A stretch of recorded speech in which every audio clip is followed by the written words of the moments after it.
Avant de commencer cet épisode, je voudrais vous rappeler que vous pouvez retrouver tous les épisodes de Radioactif sur Spotify. Allez, je vous souhaite une excellente écoute. Alors bonjour à tous, ça fait longtemps. À chaque fois je fais des promesses, je vais faire un épisode sur X sujet ou Y sujet, et à chaque fois je les fais pas. Là je devais faire un épisode sur la psychologie weird, une psychologie qui est spécifique aux occidentaux. Et en fait, je me suis replongé dans d'autres sujets qui m'ont donné envie de faire un épisode avant, mais on va quand même parler un peu de cette psychologie avec un exemple assez concret en fait. Y a un dilemme qui buzz régulièrement en fait sur Twitter, qui est le dilemme vote A, vote B. Alors certains le connaissent très bien et d'autres, je vais tout simplement leur rappeler qu'est-ce que c'est que ce dilemme. C'est un dilemme qui fait régulièrement débat sur quelle est la bonne réponse à donner, et les gens en fait ont une assez grosse animosité sur ah bah toi t'as voté ça, t'es bête, ah toi t'as voté ça, t'es un monstre, etc. Et c'est ça qui est assez intéressant. En fait, pour la faire très simple, il y a deux boutons, donc vous avez le bouton A, le bouton B, vous avez X individus qui vont appuyer sur ce bouton, et si la majorité de ces votants appuient sur le bouton A, tout le monde vit. Si plus de la moitié des participants appuient sur le bouton B, alors il y a un dispositif qui va tuer ceux qui ont voté A. Et seuls ceux qui ont voté B continueront à vivre. Il est obligatoire évidemment d'appuyer sur l'un des deux boutons. Donc je répète, si la majorité des participants appuient sur le bouton A, tout le monde vit. Si plus de la moitié des participants appuient sur le bouton B, seuls ceux qui ont voté A vont mourir. Voilà. Alors, initialement, la réflexion qui semble aller assez logique et évidente pour tout le monde, c'est on peut pas contrôler ce que font les autres, et on ne souhaite pas mettre sa propre vie entre les mains d'inconnus. Donc on va appuyer sur le bouton B.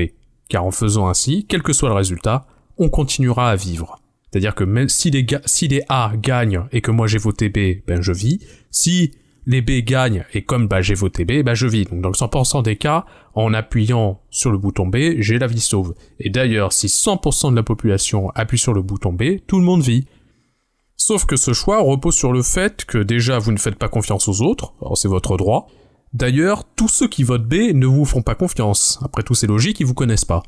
Mais en admettant qu'il est peu probable que 100% de la population appuie sur le bouton B, parce qu'en fait vous pouvez pas vous mettre d'accord avec les gens, tout le monde, allez, on appuie sur tel bouton ou tel bouton, juste vous participez, c'est tout. Donc il y a forcément des gens, ou en tout cas c'est hautement probable que des gens appuient sur le bouton A. Donc en appuyant sur le bouton B, vous participez à leur mort. Donc vous êtes donc responsable de la mort d'individus. Ce qui veut dire que ceux qui votent A ont à la fois confiance aux autres, mais en plus ressentent de la culpabilité à l'idée de pouvoir condamner d'autres gens à mort. Mais je pense que au-delà de ce dilemme qui est un peu trivial, qui est rigolo, faut aller un peu plus loin. Faut se poser la question, qu'est-ce que c'est que de vivre dans une société où les gens votent B ? À quoi ressemble ce genre de société ? Et qu'est-ce que c'est que de vivre dans une société où la majorité des gens votent A ? Alors évidemment, de façon darwinienne, on peut imaginer qu'il y a des milliers de civilisations qui sont nées à droite à gauche, d'autres ont perduré, se sont modifiées, d'autres ont disparu. Mathématiquement, il est peu probable que les gens qui votent A vivent encore, et pourtant, cette improbable situation est arrivée. C'est une singularité qui a donné à la société occidentale grâce à un ordre moral qui est venu jusqu'à changer l'histoire évolutive des Européens de l'Ouest, et ça c'est ce qu'on va voir avec l'épisode sur les weird, et cet ordre moral c'est la chrétienté. Pour la faire très simple, l'ordre chrétien a imposé un certain nombre de dogmes, et il y avait notamment l'interdiction du mariage consanguin, et en fait quand vous transposez la durée en siècles pendant laquelle cet ordre est imposé sur les différents territoires, en fait, il y a une transposition parfaite avec l'essor économique et la quantité d'innovation qu'il y a eu. Donc on peut dire d'une certaine façon que l'ordre moral chrétien, en imposant ses dogmes, a véritablement modulé l'histoire évolutive des Européens de l'Ouest jusqu'à changer leur patrimoine génétique. Donc en fait, de façon paradoxale, l'institution ecclésiastique est peut-être le plus gros acteur eugéniste de l'histoire de l'Occident. Or, on comprend pas bien à première vue comment cette religion peut amener à voter A, et pourquoi elle donnerait la société occidentale. Parce que, en fait, de l'amour de Jésus à des fusées qui atterrissent, pour saisir la causalité, faut s'accrocher quand même.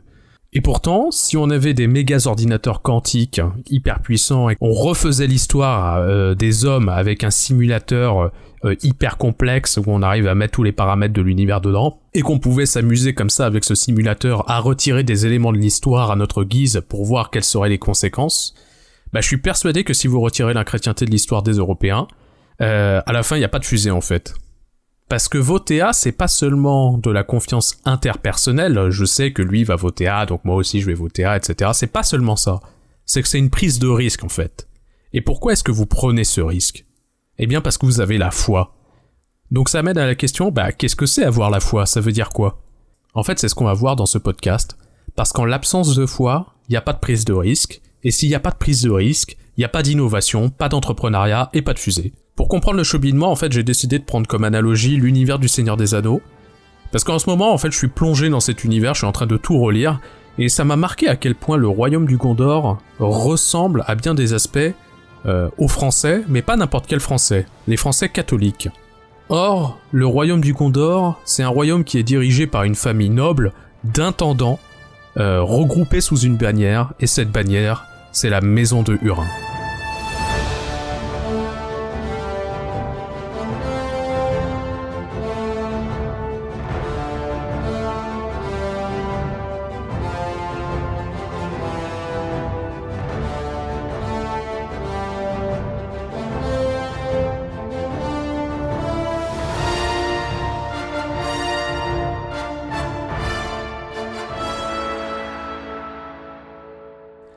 Alors rassurez-vous, pour suivre cet épisode, le seul prérequis, c'est d'avoir vu les films. Donc ça va, a priori, je pense que la majorité d'entre vous, vous avez vu les films. Pour tout ce qui est les éléments supplémentaires des livres, c'est moi qui vais vous les amener. Et comme ça, on pourra tous ensemble suivre le fil de l'argumentation. Après, si vous n'avez pas vu les films, je vous conseille juste de mettre en pause et d'aller les voir, tout simplement. Alors la première chose à faire, à chaque fois que je vous présente des livres, c'est de présenter l'auteur. En l'occurrence, là, c'était des livres qui étaient plus ou moins connus. Là, c'est des livres hyper connus. Donc, je vais quand même vous présenter Tolkien, parce qu'il y a des choses sûrement qu'on ne connaît pas en profondeur, ou du moins qu'on a juste vu les films et qu'on a apprécié cet univers féerique. On s'est pas forcément intéressé outre mesure à qui était son auteur. Donc, Tolkien, c'est un Anglais qui est né en 1892. Alors la date de naissance c'est marrant parce que c'est la même génération que le général de Gaulle ou Adolf Hitler. C'est des gens qui sont nés à la fin du 19e siècle.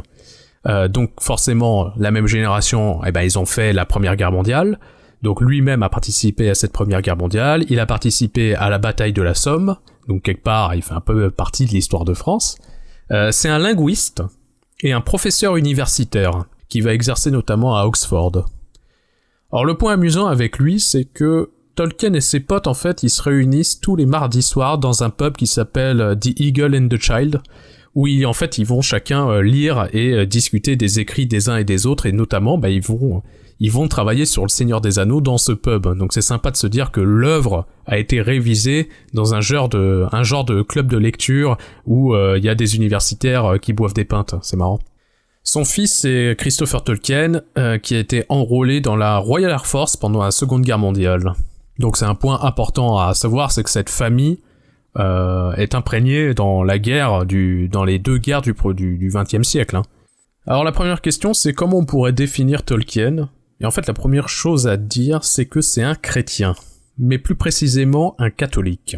Par exemple, dans une lettre qu'il envoie à Amy Ronald en décembre 1956, il dira « En fait, je suis chrétien, et plus précisément, un catholique romain, si bien que je ne m'attends pas à ce que l'histoire soit autre chose qu'une longue défaite, bien qu'elle contienne, et qu'une légende puisse le montrer de manière plus claire et émouvante, quelques exemples ou aperçus d'une victoire finale. » Déjà, c'est marrant de se dire, lui-même se considère du coup, de façon tout à fait ouverte, « Je suis un catholique romain, et de mon point de vue, l'histoire n'est qu'une longue défaite. » Donc en fait, ça va vraiment imprégner le Seigneur des Anneaux, on va le voir avec les Gondoriens qui sont eux-mêmes dans cette vision du monde.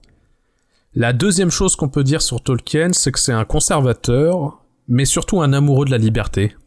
Il y a une lettre où il définit son avis politique, et il dira ainsi.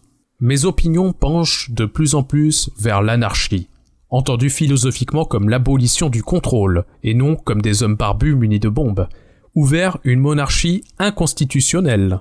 J'arrêterai quiconque emploie le mot « État », dans un autre sens que le domaine inanimé de l'Angleterre et ses habitants, une entité dépourvue de pouvoir, de droit ou d'esprit.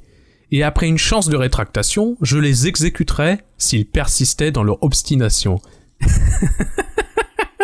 Et là, son avis politique, c'est « Tu emploies l'État, je t'arrête, tu continues, je te bute. »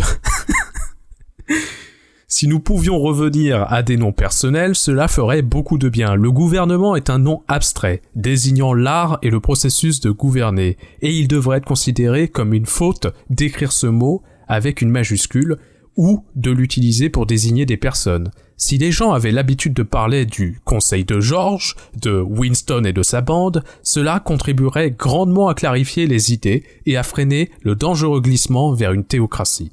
Quoi qu'il en soit, l'étude propre de l'homme est tout sauf l'homme, et le plus mauvais emploi pour un homme, même pour les saints, qui, à tout le moins, étaient réticents à l'assumer, est de commander les autres. Donc pour lui, il n'y a rien de pire que d'essayer de contrôler les autres. Pas 1 sur 1 million n'est apte à cela, et encore moins parmi ceux qui cherchent cette opportunité. Et enfin, cela n'est réalisé que par un petit groupe d'hommes qui savent qui est leur maître. Donc voilà. Ce qu'on peut dire de Tolkien, c'est que c'est quand même quelqu'un qui ne transige pas avec la liberté. Alors qu'en est-il du Seigneur des Anneaux ? Est-ce qu'on peut vraiment dire que c'est une œuvre qui est chrétienne ? Eh bien pour Tolkien, de façon très claire, oui, c'est une œuvre chrétienne. Donc je cite encore Tolkien dans l'une de ses lettres.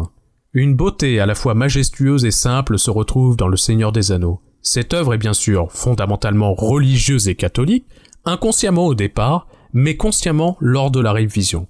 C'est pourquoi je n'ai ni ajouté, ni pratiquement supprimé toutes les références à quoi que ce soit de semblable à la religion, au culte ou aux pratiques dans le monde imaginaire. L'élément religieux y est absorbé dans l'histoire et le symbolisme. Cependant, cette formulation est un peu maladroite et semble plus prétentieuse que je ne le ressens. En réalité, j'ai consciemment planifié très peu de choses. Je me sens surtout reconnaissant d'avoir été, depuis l'âge de 8 ans, dans une foi qui m'a nourri et m'a enseigné tout le peu que je sais. Je dois cela à ma mère, qui s'est accrochée à sa conversion et est morte jeune, en grande partie à cause des épreuves de la pauvreté qui en ont découlé. Voilà, donc pour Tolkien, très clairement, Le Seigneur des Anneaux est une œuvre chrétienne, et lui-même dirait, pas vraiment de façon consciente, c'est juste que j'ai baigné dans cet univers chrétien, où j'ai été converti à l'âge de 8 ans, et que je ne renonce pas et que j'ai adoré, et donc de façon presque inconsciente, ça a diffusé dans mon œuvre. Alors, Le Seigneur des Anneaux, il y a toute une partie avec le Silmarillion, notamment sur la genèse du monde dans lequel vivent nos hobbits, nos elfes et nos nains. Et en fait, cette genèse, elle est très très simple. Il y a un dieu tout-puissant, qui est un dieu ultime, qui s'appelle Eru, qui a un autre nom, qui s'appelle Ilúvatar, donc c'est pour ça que vous allez de temps en temps entendre Eru, de temps en temps Ilúvatar, mais en fait, c'est le même dieu ultime. Et il est accompagné de ses Valar, donc les Valar, c'est des dieux qui sont en dessous dans la hiérarchie, j'ai envie de vous dire, et qui sont souvent en fait des personnifications d'éléments. Par exemple, vous allez avoir Yavanna, qui est la déesse de la végétation, ils disent les choses qui poussent, donc c'est une espèce de déesse qui produit tout ce qui est lié aux végétaux. Vous allez avoir Oli, qui est un forgeron, un artisan, qui est à l'origine des nains, qui va enseigner son savoir aux elfes. Donc vous allez avoir tout un ensemble de dieux comme ça qui sont des personnifications de différents éléments, mais vous avez quand même 2 dieux qui sont un peu plus forts que les autres. Vous avez Manwë et vous avez Melkor. Donc Melkor, c'est le méchant en fait, tout simplement. C'est intéressant en fait de décrire qui est Melkor et qu'est-ce qui le caractérise, parce qu'en fait c'est la façon dont Tolkien voit le mal. Qu'est-ce que c'est que le mal ? Bah typiquement c'est quelqu'un qui ne crée jamais, c'est toujours quelqu'un qui corrompt les choses, qui a une jalousie maladive, qui va toujours se greffer à la création des autres, mais qui veut toujours la posséder. Voilà, c'est pour lui, il voit quelqu'un d'autre créer autre chose, il court tout de suite pour essayer de la récupérer, et s'il peut pas la récupérer, eh bien il faut la détruire. Donc c'est comme ça que la vision du mal est montrée par Tolkien comme une espèce de jalousie maladive.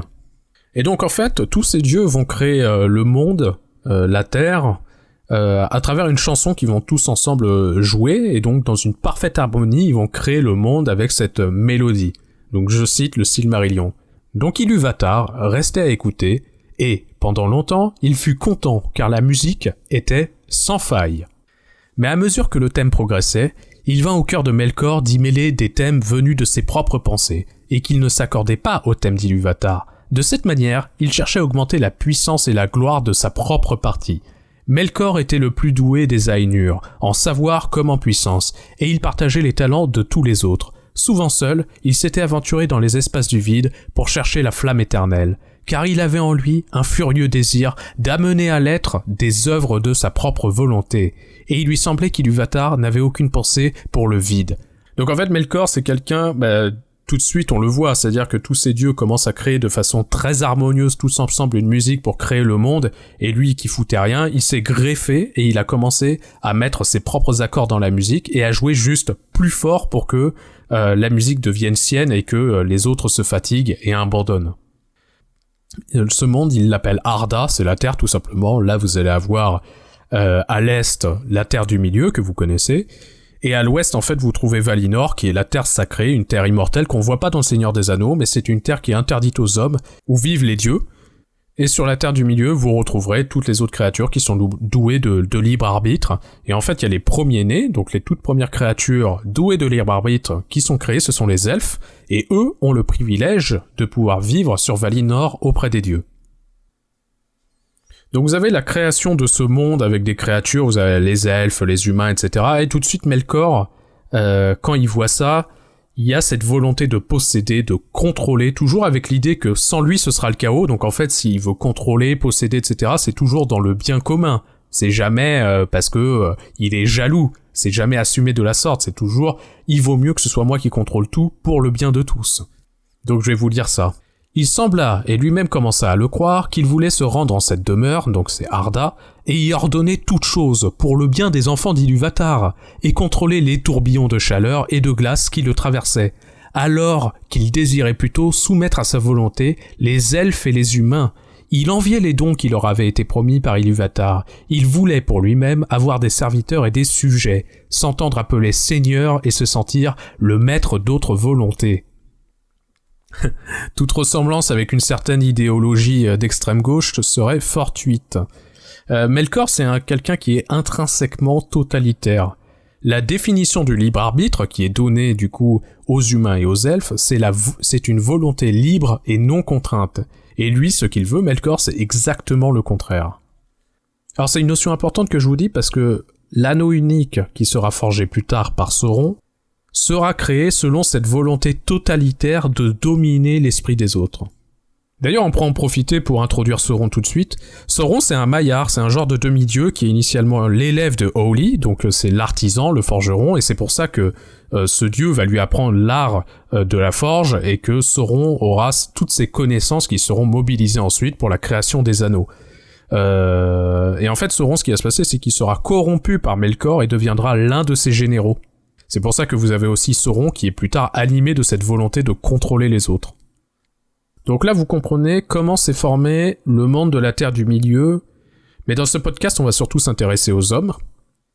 Ilúvatar, il y a une première chose à dire sur les hommes dès leur création, c'est qu'Ilúvatar va donner plusieurs caractéristiques à cette race. Tout d'abord, leur esprit ira toujours d'épreuve en épreuve. Ils ne s'arrêteront jamais. Ce sont toujours des gens qui sont en quête de nouvelles limites, qui vont chercher à repousser ces limites, à toujours explorer plus loin. Ils ne se sentent pas bloqués dans un monde qui serait figé, qui serait l'œuvre d'un dieu, qui aurait un dieu qui aurait tout fait parfaitement, et eux n'ont rien à faire, pas du tout. Au contraire, pour Ilúvatar, les hommes sont le prolongement d'Ilúvatar. Donc ils ont cette volonté de façonner leur vie et ce monde, et donc tout ce qu'ils fabriquent sont indirectement le produit d'Ilúvatar. Alors évidemment, c'est un trait d'esprit que les autres dieux, et notamment les elfes, n'apprécient pas trop, parce que pour eux, c'est vraiment un trait qui sera facilement exploitable par Melkor. Je cite le Silmarillion, et là c'est Eru qui parle. « Voyez comme j'aime la terre, qu'elle soit la demeure des Quendi, donc ça c'est les elfes, ou les Atani, ça c'est les hommes. Que les Quendi soient les plus belles créatures terrestres qu'ils possèdent et imaginent et fassent apparaître plus de beauté que tous mes autres enfants, et qu'ils trouvent le plus grand bonheur en ce monde. Alors, les Quendi, donc les elfes, intrinsèquement il les a fait, ils sont beaux, et ils ne cherchent qu'à faire une chose, créer plus de beauté. Mais je donnerai aux Atani un pouvoir différent, donc les hommes. Et il souhaita que le cœur des humains soit toujours en quête des limites du monde et au-delà, sans trouver de repos, et qu'ils aient le courage de façonner leur vie, parmi les hasards et les forces qui régissent le monde, au-delà même de la musique des Ainur, elle qui fixe le destin de tous les autres êtres. Et que leur activité fasse que tout en ce monde soit achevé, en sa nature comme en ses actes, que toute chose soit accomplie, des plus grandes aux plus petites.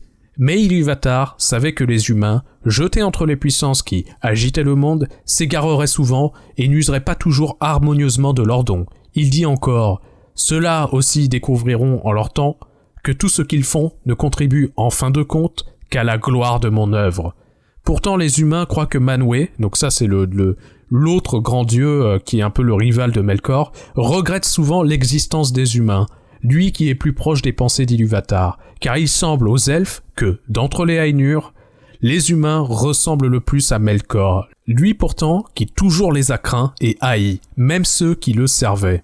Ça c'est une constante qu'on va retrouver entre Melkor et Sauron, c'est que peu importe les gens qui le servent, en fait, il n'y a pas un camp coalisé des méchants qui s'aiment et qui collaborent entre eux pour anéantir les gentils. C'est toujours totalitaire. Quand les orques travaillent pour Sauron, ils détestent Sauron, mais ce sont ses esclaves. Quand les orientaux et les Haradrim travaillent pour Sauron, ils détestent Sauron, mais ce sont ses esclaves. Si vous voulez, ils utilisent un peu un système de pierre-feuille-papier-ciseaux, où il va utiliser des orques pour soumettre les orientaux pour soumettre les Haradrim, et c'est un genre de pyramide totalitaire qui lui permet de maintenir son pouvoir. Mais fondamentalement, tout le monde déteste le dictateur suprême.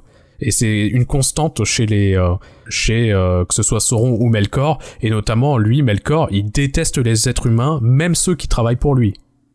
La deuxième caractéristique qui est donnée aux humains, c'est la mortalité. Alors les Valar, que sont les dieux du coup, et les elfes sont immortels, ils peuvent pas mourir, et ils pourront jamais quitter Arda. En fait, quand un elfe se prend une flèche dans la gueule ou se fait planter, son corps meurt physiquement devant vous, ça c'est clair, mais en fait, il est ramené dans un palais à Valinor, là donc la terre sacrée où les humains ne peuvent pas aller et où il y a les dieux, et donc il y a ce palais qui s'appelle le palais de Mandos, où ces êtres immortels réapparaissent en fait, donc ils doivent rester quelque temps dans ce palais, et après ils peuvent sortir et reprendre leur vie. Donc si vous voulez, les elfes ne pourront, et d'ailleurs les dieux non plus, ne pourront jamais quitter ce monde. Alors au début, les dieux et les elfes, ils sont heureux parce que la situation fait que c'est une nouveauté, ils découvrent ce monde, ils développent des arts, des plaisirs de la vie, etc. Mais plus le temps passe, plus ils ressentent que cette immortalité est finalement un emprisonnement. En fait, ils comprennent qu'ils ne pourront jamais partir, et la mortalité des hommes devient un privilège. Le truc c'est que, à part Ilúvatar, personne ne sait où vont les hommes quand ils meurent. Du coup, quand ce don, entre guillemets, est donné aux hommes, en fait c'est vu de façon assez positive, hein. C'est pas un mystère, la mort n'est pas vue par les hommes comme un mystère terrifiant. Ce sentiment négatif est arrivé dans une seconde étape, mais au début il n'y avait pas d'a priori négatif sur la mort si vous voulez. C'est une corruption de Melkor. Donc je cite le Silmarillion. Alors qu'en vérité, les fils des hommes meurent et s'en vont de ce monde, et c'est pourquoi on les appelle les hôtes ou les étrangers. C'est marrant parce que du coup, les humains sont considérés comme des invités de ce monde qui sont voués à partir en fait. Donc ce sont des étrangers, ils sont de passage. La mort est leur destin, ce dont Ilúvatar que même les puissants leur envieront à mesure que le temps s'approche de sa fin. Mais Melkor a jeté là aussi son ombre, pour confondre la mort avec les ténèbres. Du bien, il a fait naître le mal, de l'espoir, la peur. C'est une notion très importante que je place ici parce que les deux caractéristiques, du coup, cette curiosité maladive, ce besoin de repousser les limites et la peur de la mort seront des notions qui seront exploitées par les puissances du mal pour corrompre les hommes. Alors on va pas faire toute l'histoire du Silmarillion parce que sinon on n'aurait pas le temps et je dois parler des humains dans ce podcast. Donc Melkor va vouloir conquérir toute la Terre du Milieu et donc les autres dieux vont former des alliances pour essayer de le vaincre. Et en fait, de nombreux humains vont travailler pour Melkor, mais une maison d'humains va s'opposer à Melkor, et donc quand ils vont vaincre ce dieu diabolique, qui est le plus puissant de tous, hein. C'est pour ça que après on va revenir, c'est que c'était un pari quelque part très risqué pour cette maison de vouloir s'opposer à celui qui semblait être invincible. Mais ils ont réussi quand même, et donc en récompense de ce courage, les dieux vont récompenser cette maison d'humains très spécifique avec la création de Numénor, qui est un genre d'Atlantide. C'est un archipel qui vont sortir de la mer à l'ouest de la Terre du Milieu, et ils vont doter à ces hommes la longévité. Et donc, ce sont ceux qu'on va appeler les Numénoréens, et eux sont cette ancienne maison qui ont combattu Melkor, là où tous les autres soit n'ont rien fait, soit se sont battus pour Melkor. Donc les Numénoréens ont ce don de vivre sur une archipel qui est un véritable paradis où la bouffe est à profusion et tous les dieux aident les hommes, et du coup quand ils vont pêcher, il y a du poisson qui se jette sur eux, etc. Donc ils manquent de rien. Les elfes viennent tous les week-ends sur Numénor leur apprendre de la forge divine qu'ils ont eux-mêmes appris auprès des dieux, etc. Donc si vous voulez, les Numénoréens, très rapidement, non seulement auront une technologie très avancée, ont la longévité, et vont développer une civilisation très avancée par rapport à ce qu'on peut retrouver sur la Terre du Milieu. Donc c'est une civilisation glorieuse, l'apogée des hommes très certainement, et en fait Sauron, sachant qu'il ne pourrait jamais les vaincre parce qu'ils sont trop puissants, va utiliser sa ruse pour les manipuler, notamment manipuler les rois de Numénor, en exploitant la graine de la peur de la mort qui a été plantée par Melkor, et en leur disant en fait qu'après la mort, y a rien en réalité. Que les elfes et les Valar, eux, ils ont la best life sur Valinor, qu'en fait il suffit d'aller sur Valinor pour avoir l'immortalité, mais que les elfes se la gardent pour eux, de façon jalouse, pour pouvoir vivre des plaisirs de la vie éternellement. Or, les Numénoréens ont une très bonne vie, donc c'est pour ça que le vieillissement pour eux est vraiment un déclin, et qu'ils cherchent absolument à fuir. Et donc Sauron convainc les rois de Numénor qu'il suffit d'envahir le Valinor pour obtenir cette immortalité. Et après tout, finalement, peut-être que les dieux n'existent pas, peut-être que c'est un mensonge des elfes, et que les elfes ne sont pas si puissants que ça. Et puis, qui peut résister face à l'invincible puissance de Numénor ? Il faut se mettre en tête qu'à cette époque, les Numénoréens ont une domination absolue sur la Terre du Milieu. Les autres humains qui vivent sur la Terre du Milieu sont des insectes à leurs yeux. Les orques n'ont qu'à bien se cacher s'ils veulent pas perdre leur tête. Les hobbits, mais qu'est-ce que c'est qu'un hobbit ? C'est un être insignifiant, un semi-homme.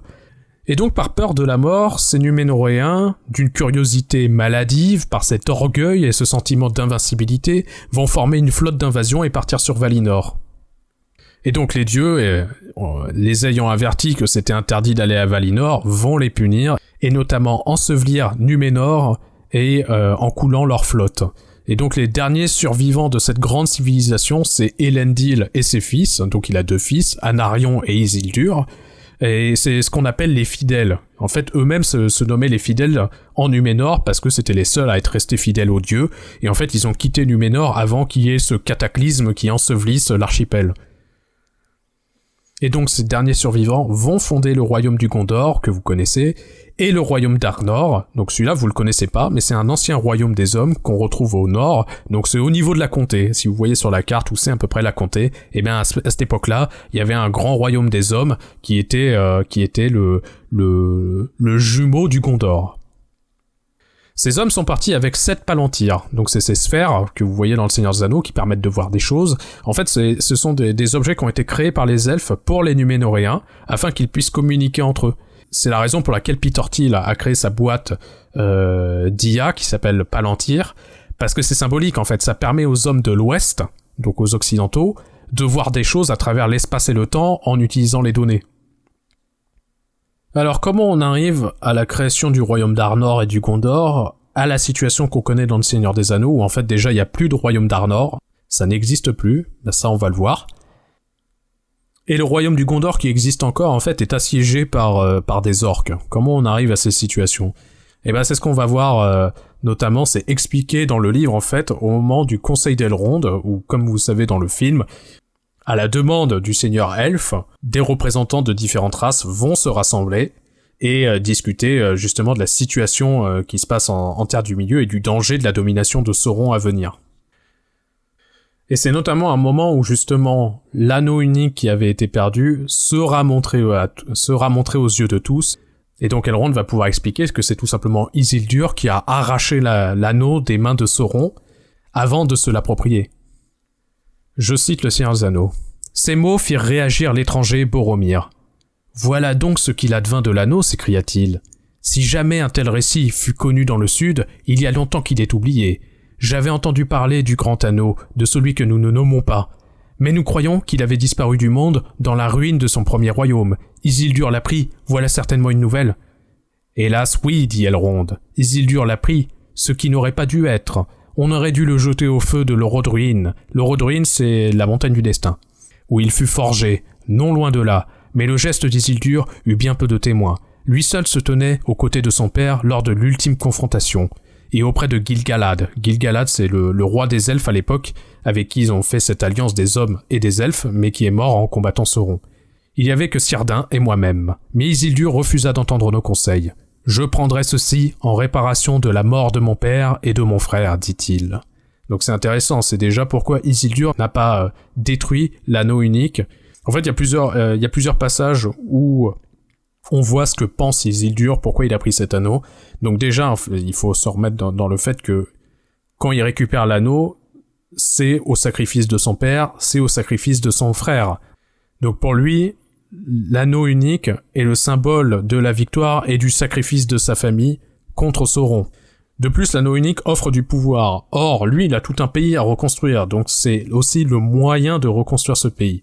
Ainsi, que nous le voulions ou non, il s'en saisit et le conserva comme un bien précieux.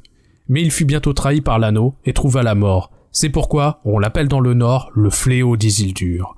Mais ce sort était peut-être préférable à ce qui aurait pu lui advenir autrement. Ces nouvelles ne furent connues que dans le Nord, et de très peu de gens. Il n'est guère étonnant que vous ne les ayez entendues, Boromir. De la débâcle des champs de Flambe, où Isildur périt, 3 hommes seulement revinrent jamais de l'autre côté des montagnes, après de longues errances. L'un d'eux était Othar, l'écuyer d'Isildur, qui gardait les fragments de l'épée d'Elendil, et il les apporta à Valandil. L'héritier d'Isildur, qui n'était alors qu'un enfant, était resté ici, à Fendeval, mais Narsil était brisée et sa lumière éteinte. Elle n'a pas encore été reforgée. Donc ça, c'est l'épée d'Isildur qui a tranché la main de Sauron et enlevé l'anneau. Vaine ai-je dit de la victoire de la dernière alliance ? Non, pas entièrement, mais elle manqua d'atteindre son but. Sauron fut diminué, mais non anéanti. Son anneau fut perdu, mais non détruit.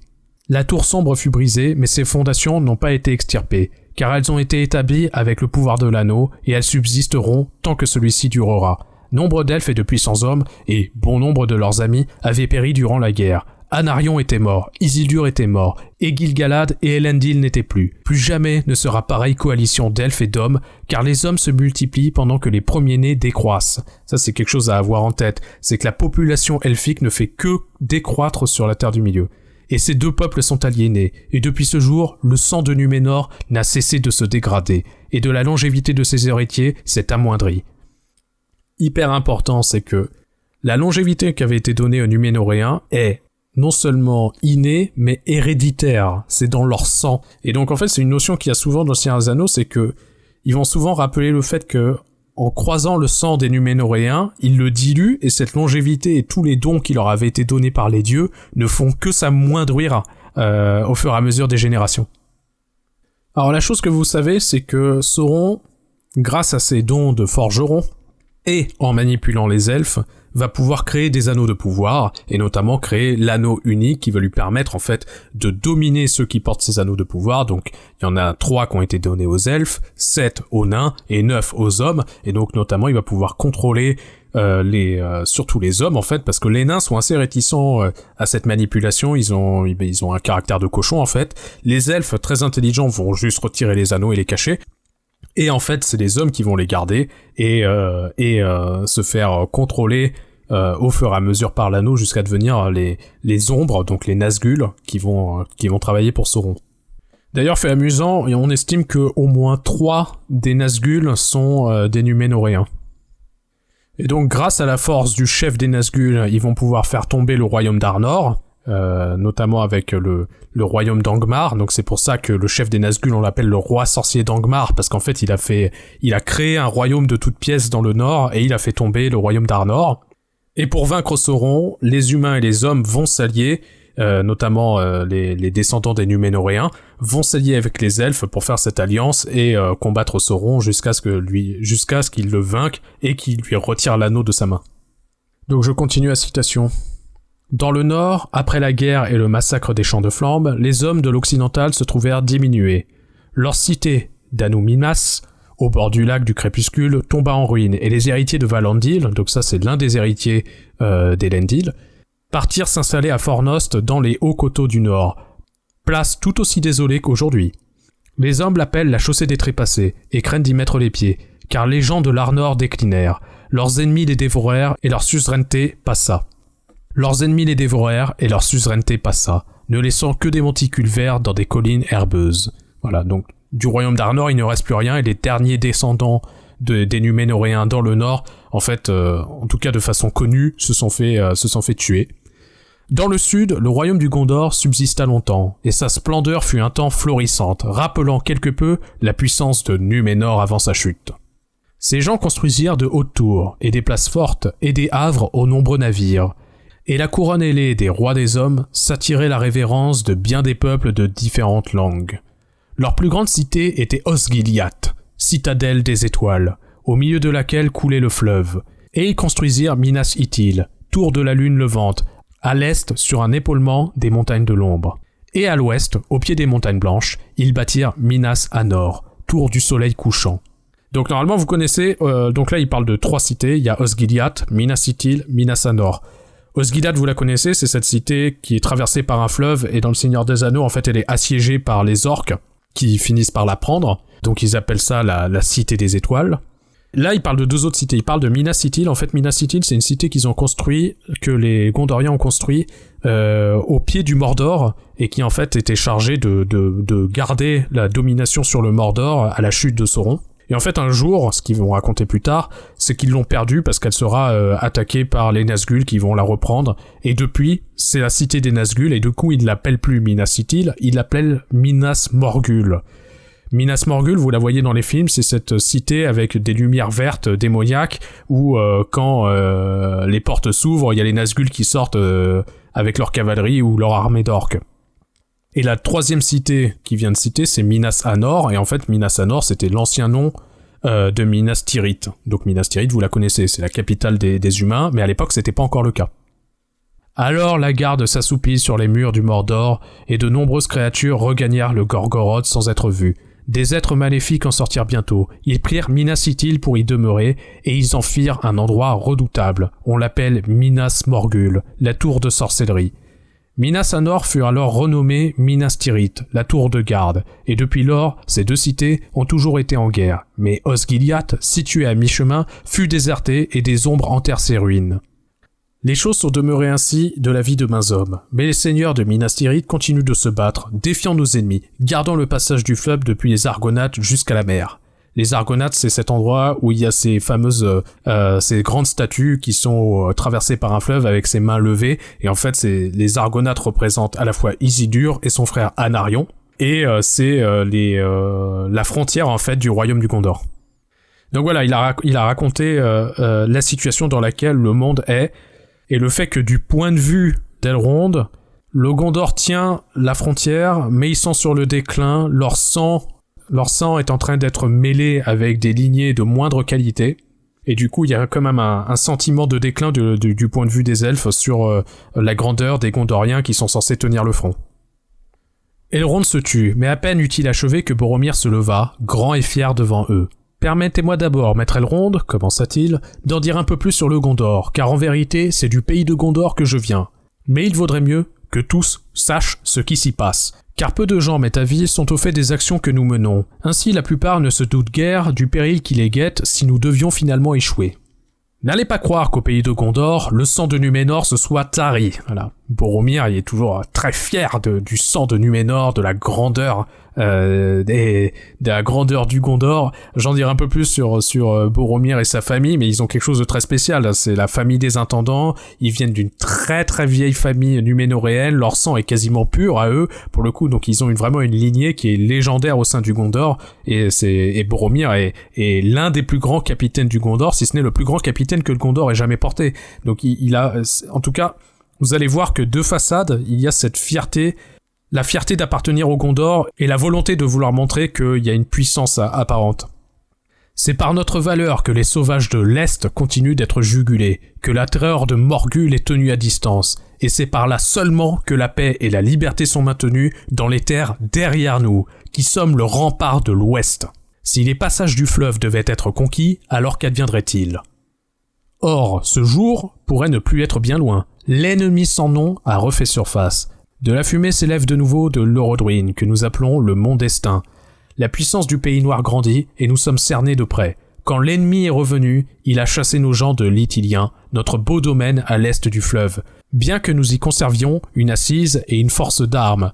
Mais cette année même, au courant du mois de juin, le Mordor nous a fait une guerre soudaine, et nous avons été balayés. Nos adversaires étaient plus nombreux car le Mordor s'est allié avec les Orientais et les cruels Haradrim. Donc les Orientais, c'est les hommes qui viennent de l'Est, et les Haradrim, c'est les hommes maléfiques qui viennent du Sud. Mais ce n'est pas par la force du nombre qui nous a vaincus. Il y avait là un pouvoir que nous n'avons jamais ressenti auparavant. Certains disaient qu'il pouvait être vu comme un grand cavalier en noir, une ombre obscure sous la lune.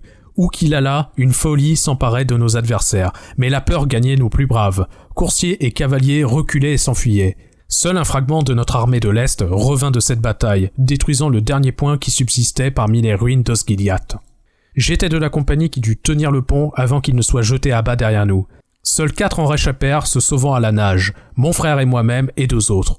Quoi qu'il en soit, nous continuons de nous battre. Nous tenons toutes les rives occidentales de l'Anduin, et ceux qui s'abritent derrière nous nous prodiguent leurs louanges, si tant est qu'ils nous connaissent. Force louange, mais peu de secours. Il n'y aura plus que les hommes du Rohan pour chevaucher vers nous quand nous appellerons à l'aide. Donc là, c'est chargé d'informations quand même, c'est pas mal. Ce que dit Boromir déjà, c'est « Attention, commencez pas à dire que le sang de Númenor se tarit, on est toujours fort ». Donc ça, c'est la première information. Deuxième information, c'est pendant que vous faites des barbecues et que les elfes ils jouent de la harpe et qui mangent de la salade, en fait, vous savez que si vous vivez libre, c'est parce que nous sommes le rempart de l'Ouest et que nous tenons tous nos ennemis à distance par le sang des Gondoriens. Donc en fait, pendant que vous vous amusez, faut aussi avoir conscience que des Gondoriens meurent tous les jours pour assurer la liberté. Ce qui me rappelle quand même une certaine situation en Europe. La troisième chose, ce qu'il vous dit, c'est que certes, on résiste, mais en fait, notre résistance commence à faiblir. L'ennemi est de plus en plus nombreux et de plus en plus fort, et on sait pas combien de temps on va résister. Et la quatrième information qui est décisive, c'est on saigne tous les jours pour assurer la liberté à l'ouest, et des gens sont même pas au courant de nos sacrifices, et que les seuls qui sont prêts à chevaucher pour venir nous aider, c'est le Rohan, et on peut compter que sur eux, il y a personne d'autre qui vient nous aider sinon. Les nains, ils sont dans leurs mines à chercher de l'or, les elfes, ils bouffent des salades, les hobbits, ils sont en train de faire des barbecues, personne n'en a rien à foutre des Gondoriens, alors que c'est grâce à eux si la Terre du Milieu est pas en train de se faire envahir par des orques. Les seuls qui bougent, ce sont les Rohirrim. Et d'ailleurs, il y a un Rohirrim qui est comparé à Boromir dans le deuxième volet du Seigneur des Anneaux, dans sa façon de parler, cet air autoritaire, dur, etc. C'est Éomer, parce qu'en fait, c'est la même sociologie, Boromir et Éomer. C'est un peu le Nicolas 30 ans de la Terre du Milieu. Ils font pas partie des anciens, des dirigeants, si vous voulez, comme Denethor, qui est l'intendant du Gondor, ou Théoden, qui est le roi du Rohan, qui eux sont plutôt des représentants du pouvoir détenu par des vieillards, parfois fatigués, parfois apeurés. Donc on a vraiment une ambiance Nicolas 30 ans qui tient la baraque à bout de bras avec des boomers qui prétendent diriger en fait. Alors cela dit, c'est 2 destins boomeresques différents, Denethor et Théoden, parce que Denethor c'est initialement un intendant qui est un dirigeant flamboyant, puissant, qui dirige le Gondor, mais qui sera écrasé par la suite, et on va le voir, par le désespoir et la peur, alors que Théoden, justement, c'est quelqu'un qui va se sacrifier pour la prochaine génération, et un point important avec Théoden, c'est que c'est justement un homme qui n'a pas peur de la mort. Sa plus grande crainte, c'est de rejoindre ses ancêtres dans l'au-delà, sans avoir prouvé sa valeur, alors que justement, pour le coup, son fils est mort en défendant le Rohan. Donc les Gondoriens, si vous voulez, ils sont beaucoup de choses en même temps. C'est d'abord des nostalgiques d'une gloire passée. C'est des combattants fiers qui tiennent le front, non parce qu'ils aiment le combat, mais parce qu'ils considèrent que c'est leur devoir en fait. Le fait est que de façon rationnelle et mathématique, leur situation elle est désespérée parce qu'en fait ils font face à des forces qui les dépassent totalement. Et c'est pas des cons, ils en ont conscience, hein. C'est pas, les Gondoriens ne sont pas des idiots, ils savent compter et ils savent que ils sont face à un pouvoir qui est plus grand que le leur. Alors la question c'est pourquoi ils continuent à se battre ? Parce que c'est désespérant comme situation. Vous êtes les seuls à saigner, personne ne vous aide, tous les autres ils sont en train de faire des barbecues. Donc pourquoi les Gondoriens continuent-ils à se battre ? Vous pourriez individuellement sauver votre vie, ou du moins des années de vie, et plutôt des années en bonnes conditions, plutôt que combattre Osgiliath.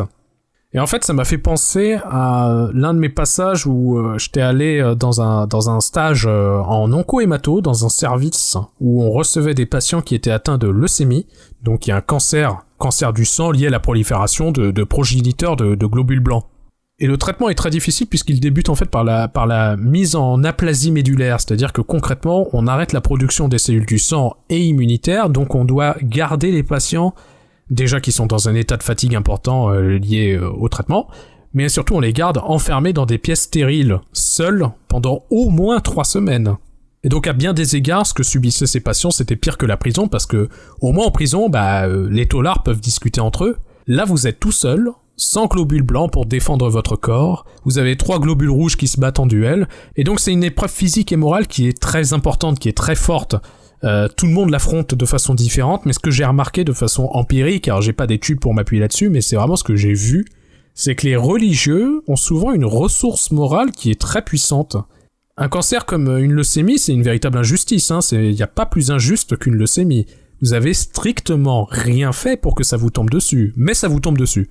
Et je me souviens d'un patient, d'ailleurs un lecteur de Welbeck, étonnamment, avec une croix autour du cou, qui, malgré la fatigue, était tous les jours sur le vélo pour faire de l'exercice, qui avait sa chambre au carré, qui avait assez de morale pour quelqu'un qui traversait une épreuve aussi importante, le sourire aux lèvres, etc. chaque fois que je le voyais. Et lui, en fait, il voyait sa leucémie comme une épreuve, c'était un test, voilà. Il devait se battre chaque jour, mais il se battait sans savoir si au bout du tunnel, le traitement allait fonctionner.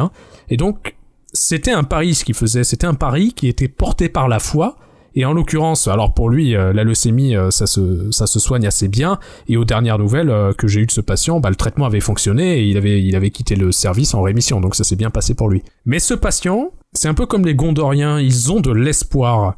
Ils ont l'espoir qu'après des temps infinis de lutte, il arrivera un événement imprévisible et improbable qui les amènera à la victoire finale, qui leur permettra de retrouver une gloire passée. C'est un pari, c'est une prise de risque pour des milliers de familles du Gondor, que le père combatte, que le fils combatte, que le fils du fils combatte, pour une hypothétique victoire qui est statistiquement improbable.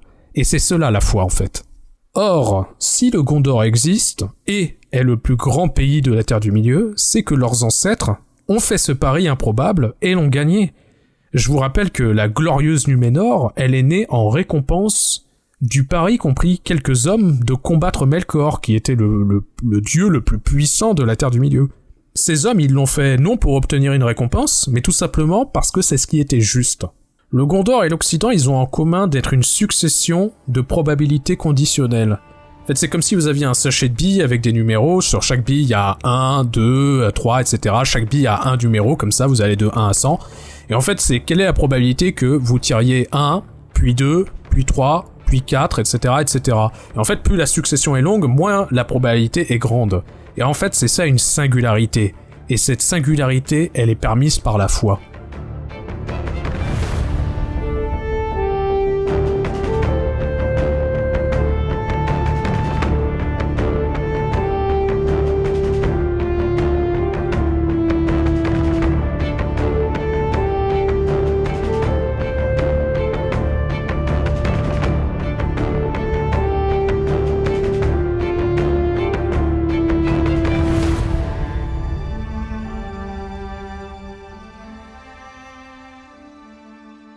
Donc il y a un passage qui est intéressant et qui est en fait la rencontre entre Boromir et Aragorn en fait va pouvoir expliquer ce que sont devenus les descendants du royaume d'Arnor, donc que sont devenus les Numénoréens qui vivaient dans le nord.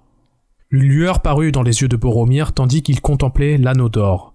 Le demi-homme, murmura-t-il, le destin de Minas Tirith est-il donc enfin venu ? Mais pourquoi devrions-nous alors chercher une épée brisée ? Les mots n'étaient pas le destin de Minas Tirith, dit Aragorn, mais l'heure fatidique, celle des hauts faits, est en effet imminente, car l'épée qui fut brisée est l'épée d'Elendil qui se brisa sous lui à la malheur. Elle fut précieusement conservée par les héritiers alors que tout autre héritage était perdu. Car nous avions coutume de dire autrefois qu'elle serait refaite quand l'anneau, le fléau d'Isildur, serait retrouvé. Maintenant que l'épée que vous cherchiez vous a été montrée, que demanderez-vous ? Souhaitez-vous que la maison d'Elendil retourne au pays de Gondor ? Je n'ai été envoyé en quête d'aucune faveur, seulement pour chercher le sens d'une énigme, répondit Boromir avec fierté. Néanmoins, nous sommes en grande difficulté, et l'épée d'Elendil serait un grand secours comme nous n'en attendions plus à supposer qu'une telle chose puisse ainsi ressurgir les ombres du passé. Il considéra de nouveau Aragorn, le doute se lisait dans ses yeux. Aragorn lui sourit, puis il se retourna de nouveau vers Boromir. « Pour ma part, je vous pardonne votre doute, dit-il. Je ne ressemble en rien aux images d'Elendil et d'Isildur, telles qu'elles apparaissent dans les salles de Denethor, sculptées dans toute leur majesté. Je ne suis que l'héritier d'Isildur, non Isildur lui-même. Ma vie a été dure et combien longue, et les lieux qui s'étendent ici au Gondor ne comptent que pour une partie de mes voyages. J'ai franchi bien des montagnes et des rivières, et foulé de nombreuses plaines, et ce, jusque dans les lointaines contrées du Rhin et du Harad, où les étoiles sont étranges. Même ma demeure, si tant est que j'en ai une, est dans le nord. Car c'est ici qu'ont vécu les héritiers de Valandil en une longue lignée ininterrompue, de père en fils sur maintes générations. Nos jours se sont assombris et notre nombre a diminué, mais jamais l'épée n'a manqué de trouver un nouveau gardien. Et je vous dirai ceci, Boromir, avant de conclure. Nous sommes des gens solitaires, nous, les coureurs des terres sauvages, les chasseurs. Alors en anglais, ils les appellent les rangers. Vous savez, c'est dans les films, ils disent les rôdeurs. Mais ce sont les serviteurs de l'ennemi que nous chassons sans relâche, car on les trouve en mains endroits, non seulement au Mordor. Si le Gondor avait été une tour inébranlable, Boromir, nous avons joué un autre rôle. Il est bien des êtres malveillants que vos hautes murailles et vos brillantes épées n'arrêteront pas. Vous savez peu de choses des terres d'au-delà de vos bornes. La paix et la liberté, dites-vous ? Le Nord n'aurait connu ni l'une ni l'autre si nous n'avions pas été là. La peur les aurait anéantis. Mais quand de sombres créatures descendent des collines sans asile ou surgissent des forêts sans soleil, elles fuient devant nous. Quelle route oserait-on prendre ? Que resterait-il de quiétude dans les terres paisibles et dans les maisons de simples hommes la nuit close, si les Dunedains étaient assoupis ou tous descendus dans la tombe ? Et pourtant, on nous montre moins de gratitude qu'à vous. Les voyageurs nous toisent avec dédain et les paysans nous donnent des noms méprisants. Aussi me nommais-je l'arpenteur pour un gros bonhomme qui vit à une journée de marche d'ennemis qui lui glacerait le sang, ou qui mettrait tout son village en ruine s'il n'était constamment surveillé. Mais nous ne voudrions pas qu'il en soit autrement. Tant que les gens simples sont préservés du souci et de la peur, ils resteront simples. Ça, c'est très puissant ce qu'il dit. Tant que les gens simples seront préservés du souci et de la peur, ils resteront simples. Mais pour cela, il nous faut agir en secret. Telle aura été la mission de mon peuple à mesure que les ans s'allongeaient et que l'herbe poussait. Mais voilà que le monde change de nouveau. Une nouvelle heure approche, le fléau d'Isildur est retrouvé, la guerre est imminente, l'épée sera reforgée, j'irai à Minas Tirith. Donc en fait, ce qui s'est passé, c'est qu'à la chute du royaume d'Arnor, dans le nord, le royaume a été dissous, et en fait, ses descendants sont devenus ce qu'ils appellent en anglais les Rangers.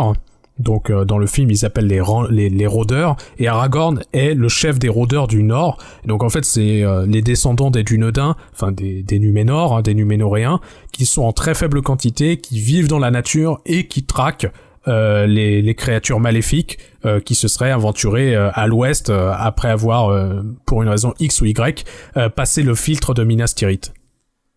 Et donc ce que Aragorn il dit à Boromir, c'est certes, vous avez votre lot de sacrifices, les Gondoriens, mais au moins on vous reconnaît comme étant les défenseurs des peuples de l'Ouest, alors que nous, les rôdeurs, non seulement on fait ce taf de sacrifice, de traquer des créatures malfaisantes dans la nature et on vit comme des clochards, mais en plus, les gens nous détestent.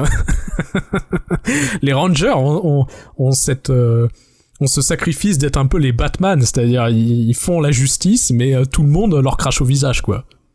Ces deux visages, en fait, de l'armée de la liberté, c'est ce rempart fort, cette armée régulière, et en fait, c'est les services secrets quasiment qui sont autour de ces rangers, et qu'ils n'ont droit à ni la reconnaissance, ni la gloire, en fait, cela. C'est un véritable sacrifice de martyrs qu'ils font.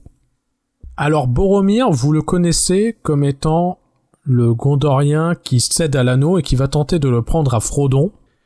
Et toute la question, c'est pourquoi il veut absolument cet anneau. Alors, les gens, souvent, il y a une explication basique, en fait, quand vous avez vu que les films, c'est « Ah bah l'anneau, il est corrupteur, et puis les hommes, ils sont fragiles, et ils sont touchés par la corruption. » Oui, mais Faramir, il ne se fait pas corrompre par l'anneau, donc pourquoi Boromir, il y cède plus particulièrement ? Et en fait, ce que vous allez voir, c'est que Boromir a un argument très puissant sur l'idée derrière qu'il a besoin de cet anneau. Donc la scène que je vais vous citer se passe après les mines de la Moria et après que la communauté de l'anneau ait passé la forêt de Lothlórien où il y a les elfes et qui traversent sur le fleuve jusqu'à arriver jusqu'aux Argonates. Et après, ils vont amarrer de façon à faire une pause et Frodon va s'isoler dans la forêt en fait et Boromir va le suivre. Donc là, vous avez une description de Frodon qui est dans la forêt et qui est pensif. Il s'assit sur la pierre et posa le menton dans ses mains, tourné vers l'est, les yeux dans le vague. Tout ce qui s'était produit depuis que Bilbo avait quitté la comté défilait dans sa tête, et il se rappela toutes les paroles de Gandalf dont il put se souvenir et les médita longuement.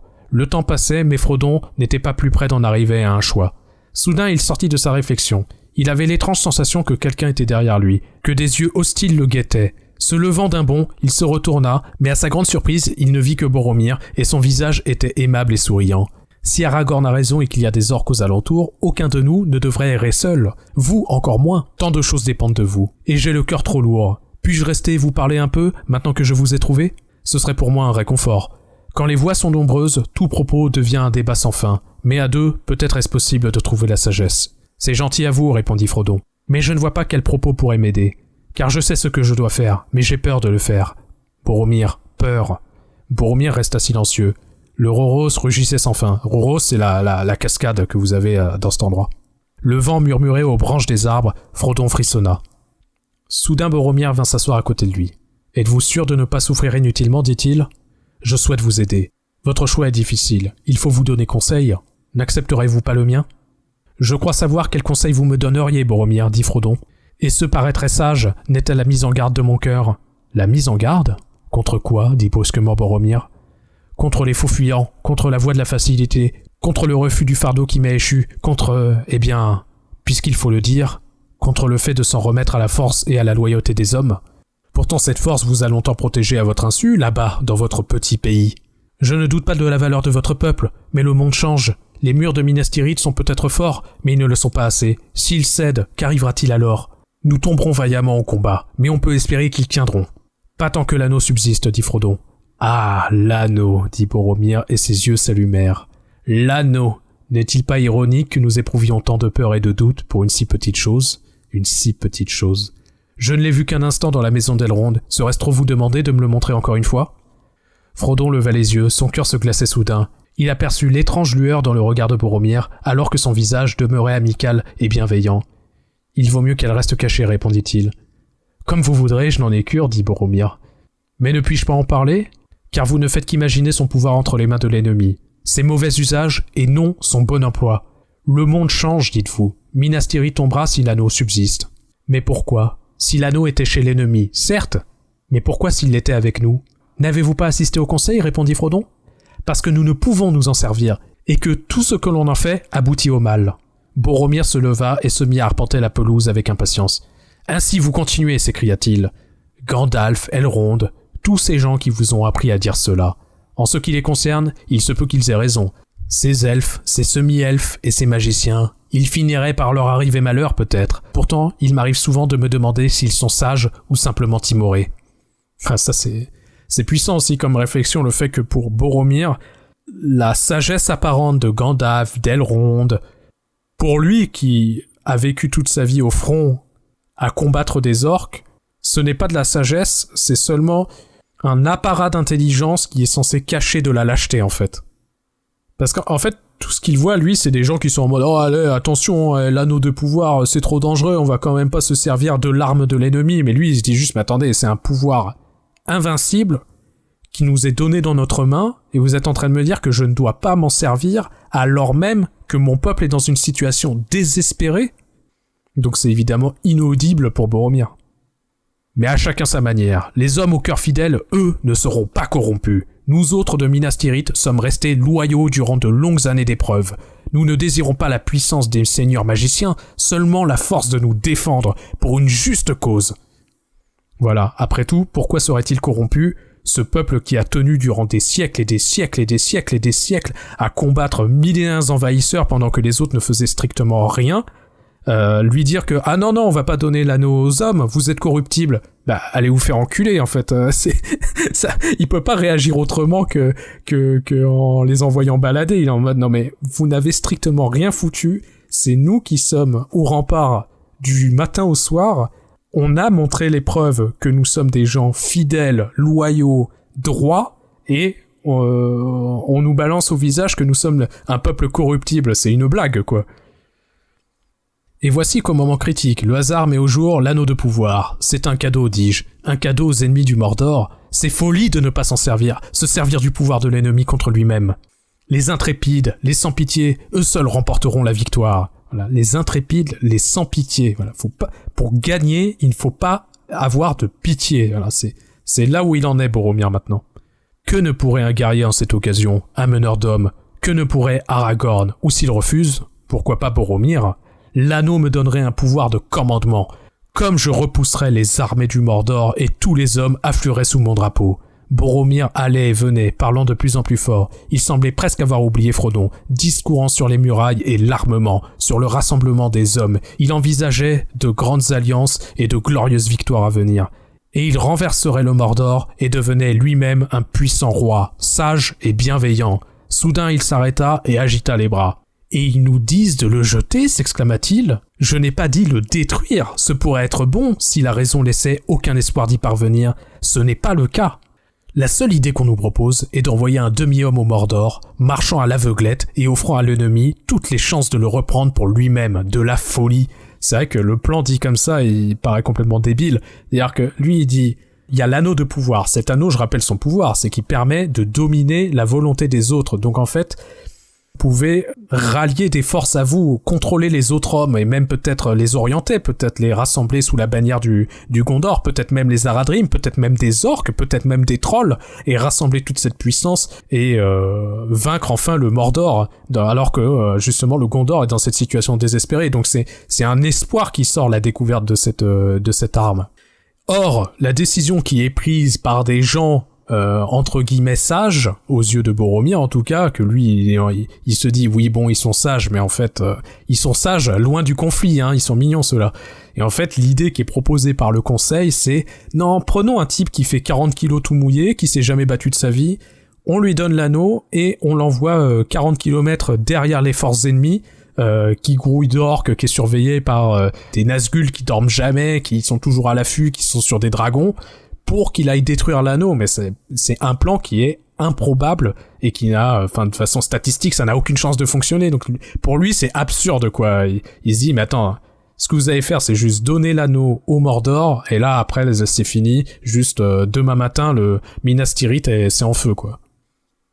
Et d'ailleurs, quand on parle du pouvoir de l'anneau, le fait de pouvoir dominer la volonté des autres, et le côté corrupteur, le fait que ça donne du pouvoir, etc., il y a un peu une lecture qui est erronée du Seigneur des Anneaux, surtout par les Français d'ailleurs, je trouve. Une lecture populiste, en fait. C'est un peu un biais, parce que nous, les Français, on aime toujours le petit commerçant, le petit patron, c'est le petit travailleur, on défend la petite retraite. Il y a toujours une espèce de sympathie pour tout ce qui serait petit, et donc ce qui est petit et faible est bien intentionné. Alors qu'en fait, c'est juste qu'il n'y a que le fort, par définition, en fait, qui a l'opportunité de pouvoir faire le bien ou le mal. Le faible, il n'a pas le choix, juste il fait les 2-3 trucs qu'il peut faire, mais sinon, en fait, le faible n'a pas la possibilité de martyriser quelqu'un parce qu'il n'y a pas plus faible que lui. Alors que le fort, justement, c'est un vrai choix. Et donc, il n'y a qu'en ayant la force que vous pouvez faire le bien, puisque quand vous êtes faible, vous n'avez pas le choix. Et donc de ça, en fait, il y a souvent l'idée erronée que le petit hobbit innocent, en fait, ils sont résistants au pouvoir de l'anneau, parce que ils cherchent pas à avoir du pouvoir, etc. Alors c'est vrai et c'est faux. C'est-à-dire que les anneaux sont séduisants pour ceux qui désirent du pouvoir. Alors souvent, les gens qui sont séduits par l'anneau et qui désirent du pouvoir, c'est souvent pour de bonnes raisons. Par exemple, dans le cas de Boromir, c'est pour éviter l'extinction de son peuple. Pour Galadriel, qui à un moment tenté, c'est essayer de créer un monde meilleur, etc. Mais la lecture populiste, elle est fausse parce que c'est pas parce que les gens sont grands et puissants qu'ils sont corrompus par l'anneau. Par exemple, Gandalf et Galadriel, ils résistent à l'anneau alors que ce sont justement des figures élitistes, puissantes, des érudits avec beaucoup de pouvoir, et en fait, ils résistent au mal, justement. Ils préfèrent ne pas prendre ce pouvoir. Donc c'est pas parce qu'ils sont puissants que les gens sont méchants, déjà.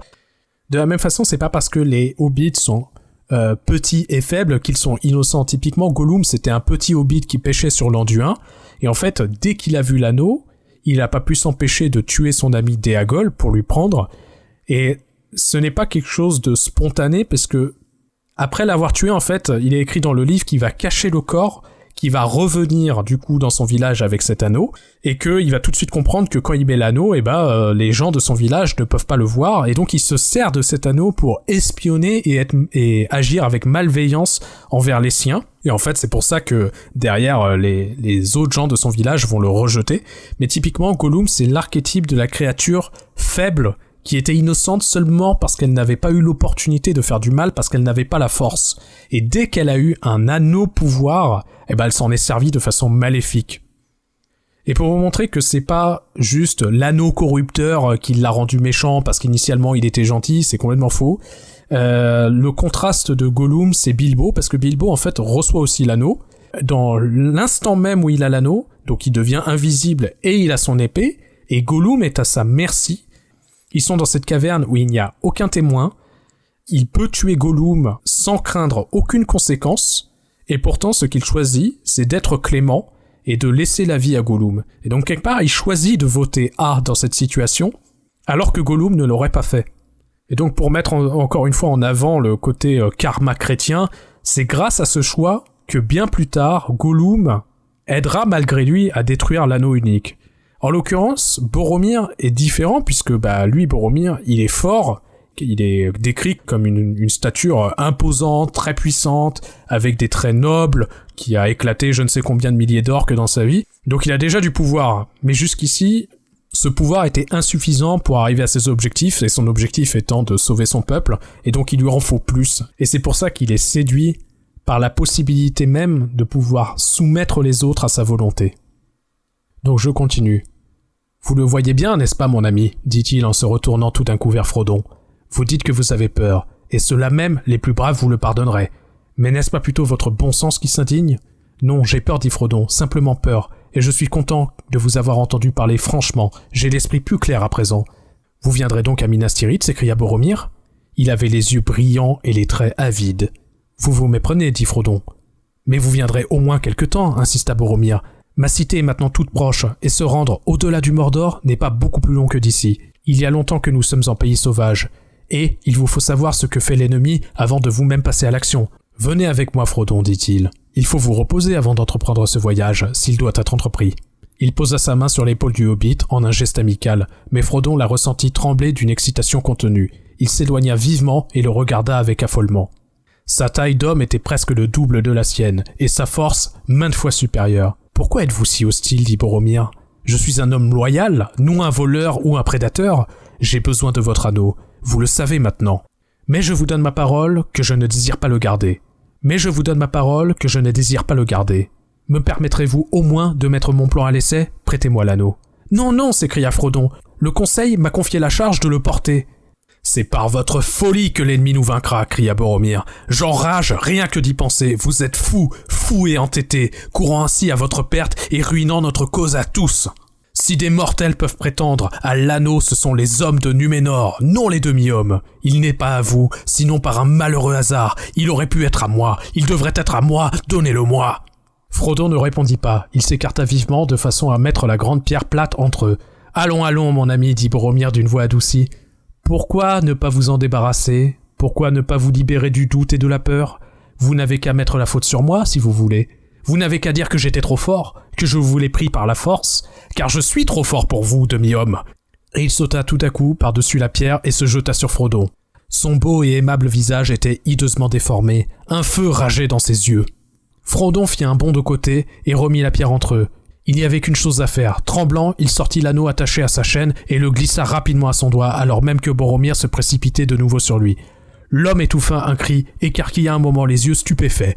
Il se mit à courir dans tous les sens, cherchant ici et là parmi les arbres et les rochers. « Misérable tricheur !» cria-t-il. « Laisse-moi te mettre la main dessus. Maintenant je vois le fond de ta pensée. Tu vas remettre l'anneau à Sauron pour nous livrer à lui. Tu n'attendais que l'occasion de nous laisser dans le pétrin. Soyez maudits, toi et tous les demi-hommes, voués à la mort et aux ténèbres. » Puis trébuchant sur une pierre, il tomba de tout son long, face contre terre. Pendant un instant, il demeura immobile, comme foudroyé par sa propre malédiction. Puis il se mit soudain à pleurer. Se relevant, il se passa la main sur ses yeux et balaya ses armes. « Qu'ai-je dit » s'écria-t-il. « Qu'ai-je fait ? Frodon, Frodon » appela-t-il. « Revenez, une folie m'a pris, mais elle est passée, revenez !»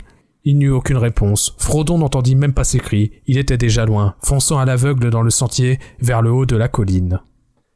Elle est forte cette scène, parce que la frontière entre ce qui est juste et ce qui est mal est difficile à percevoir.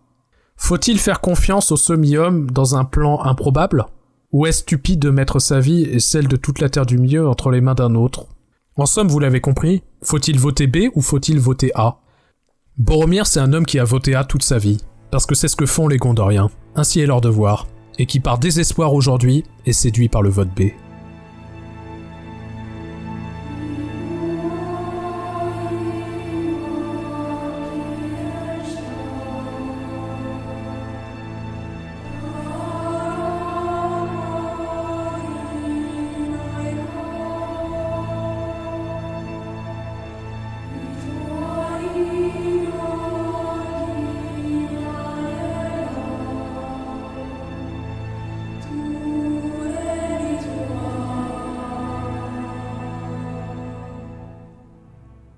Depuis le début, on parle des Gondoriens et on parle de Boromir, mais au fond, qui est Boromir ? D'où vient-il ?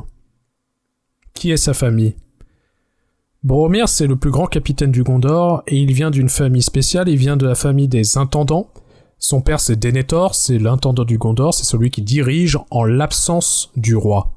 Or, ça fait déjà 26 générations qu'il n'y a plus de roi, et que c'est cette lignée d'intendants qui, de père en fils, dirige le Gondor.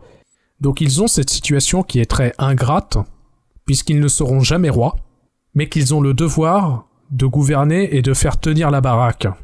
Ils attendent désespérément le retour du roi, mais en fait plus personne n'y croit. Et cette famille d'intendants, c'est celle qu'on appelle la maison de Hurin. Alors celui qui en parle le mieux de la maison de Hurin, c'est le frère de Boromir, c'est Faramir. Il en parle alors qu'il est en train de discuter avec Frodon et Sam Gamgee, et du coup il va dire les choses ainsi. Car sachez qu'une bonne part de la tradition ancienne est encore préservée parmi les souverains de la cité, sans être répandue au dehors. Les gens de ma maison ne sont pas de la lignée d'Elendil, bien que le sang de Núménor coule en nous. Car nous faisons remonter notre lignée à Mardil, le bon intendant qui gouverna à la place du roi quand celui-ci partit en guerre. Et c'était le roi Eärnur, dernier de la lignée d'Anarion et sans postérité. Mais il ne revint jamais, et ce sont les intendants qui dirigent la cité depuis lors, bien qu'il y ait de cela maintes générations d'hommes. Et je garde ce souvenir de Boromir du temps où, encore enfant, nous apprenions le conte de nos pères et de l'histoire de notre cité.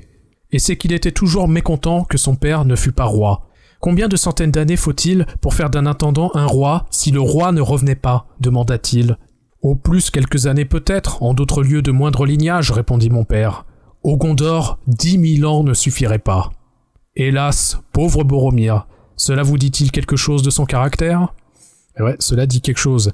Boromir aurait voulu que la maison des intendants devienne la nouvelle maison des rois parce que les rois ne reviennent pas et qu'il faut bien quelqu'un pour diriger et rallier les hommes, sauf que, eh bien, c'est pas n'importe quel endroit. Ici, c'est le Gondor et en fait, 10 000 ans d'absence du roi ne suffisent pas à ce que les Gondoriens considèrent que la maison des intendants est apte à prendre leur place.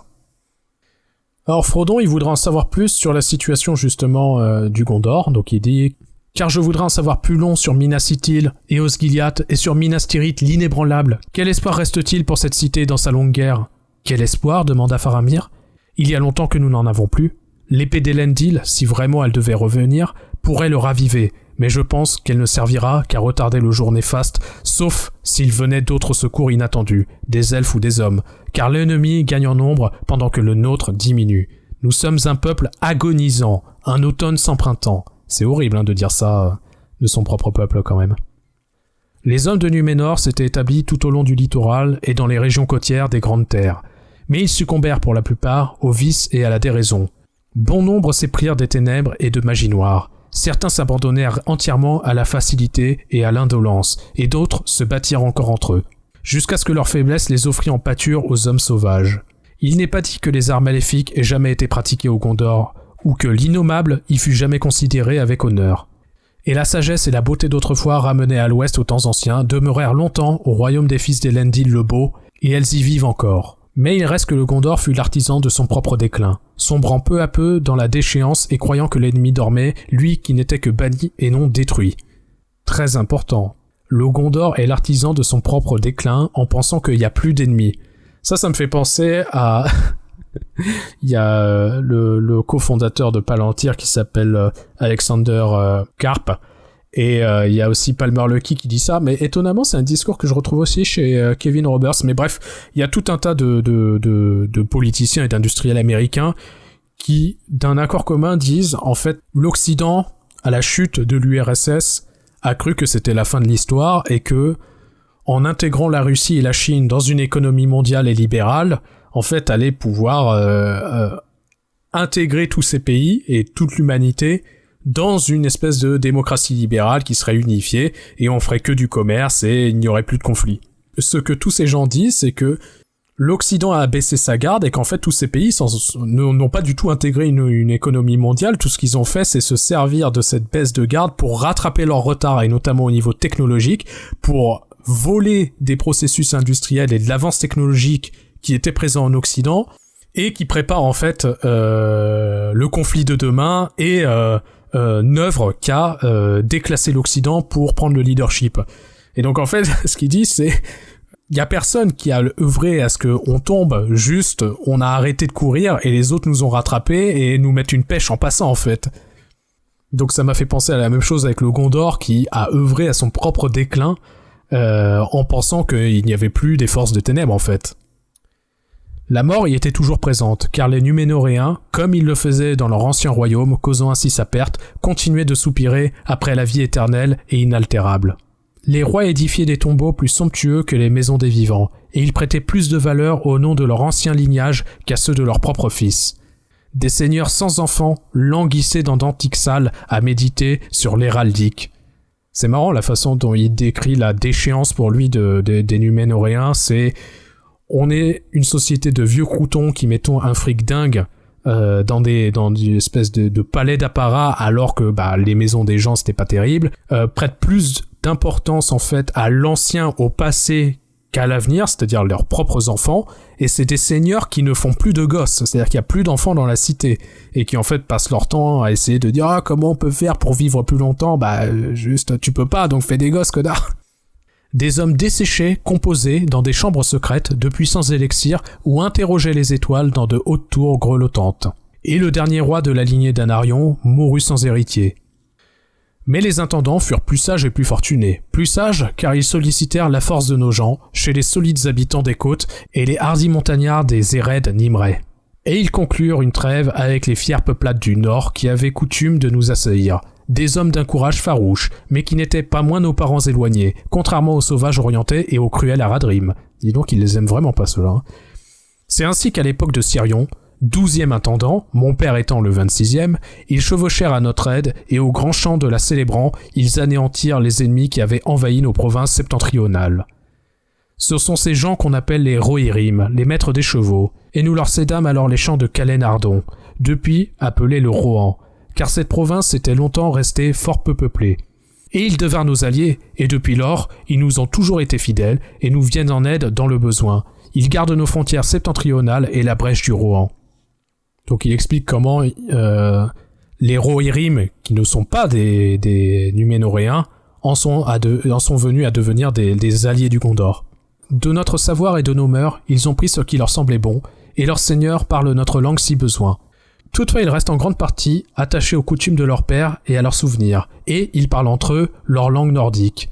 Et nous les aimons, de grands hommes et de belles femmes, aussi valeureux les uns que les autres, et forts, et leurs cheveux d'or et leurs yeux éclatants, ils nous rappellent la jeunesse des hommes tels qu'ils étaient aux jours anciens. D'ailleurs, si l'on en croit nos maîtres en tradition, ils ont avec nous cette vieille affinité, au sens où ils sont issus des 3 maisons des hommes, elles-mêmes à l'origine des Numénoréens. Car c'est ainsi que notre tradition distingue les peuples. Il y a les Ozom, ou les hommes de l'Ouest, c'est-à-dire les Numénoréens, les peuples du milieu, les hommes du crépuscule, tels les Rohirrim et leurs semblables qui vivent non loin dans le nord, et enfin les sauvages, les hommes de l'obscurité. Calme-toi, Faramir. Putain.